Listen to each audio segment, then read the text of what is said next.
Coach Cary Bartlett joining me, the Kirby on Sports podcast. Coach, unfortunately not the result you want, but you mentioned some injuries and going back even maybe some of the time off due to the snow. I would imagine a lot of factors, but can you just touch on this game and maybe some time not getting into the gym due to the snow days and how you try to work around that the best you can? Well, I mean, injuries are a big key. Obviously, we had a lot of key players out. We had four starters that were basically not available tonight.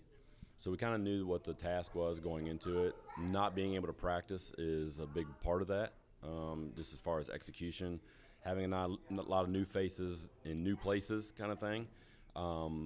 So we really had to learn on the fly, and it was during a game against a really good team. So you saw the result. Obviously a really good team, but how do you think your players handle the continuity? You mentioned a couple girls coming up from JV, maybe not used to playing with some of your varsity girls, but how do you think they fit in key moments at times? Well, I mean, they've all kind of played together through the fall, so they're all very familiar with each other. I just felt like we came out very timid. I'll even use the word scared, and against a good team like that, they came out and they were the aggressor, and we were not. So that's the result that you get.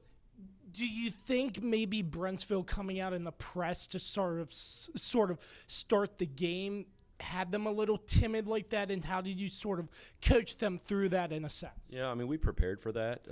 They did the same thing to us the first time we played, and we handled it with no problem.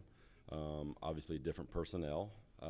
They knew what the executed plan looked like, and we did it at times. It was just a little softer version of what I would like to have seen.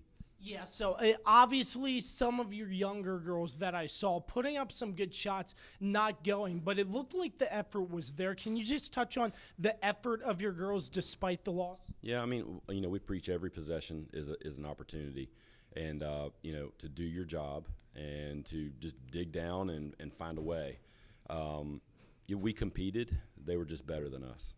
Yeah, I know that obviously, and sort of a game like this with big game ahead. If we're as we're recording, you play tomorrow and some stretch of basketball throughout the next week. How do you sort of forget about this and move on rather quickly with a game like this? Well, I mean, fortunately for us, we have a game tomorrow, so we have to flush this one pretty quick. And then we have another game on Tuesday against another tough team, and the games keep coming. So if you tend to dwell on one, you're not ready and prepared for the next one. So we'll come back at it tomorrow and see what happens. And obviously you had some girls out, but still their presence, did that sort of help in a way? I mean, we have a little bit of leadership that sat there. Jalea has been in the program for 4 years. She's played, a lot of big games. She's done a lot of great things for us. So her voice does matter in that huddle. The girls do look up to her. So yeah, I mean, her leadership is invaluable for us.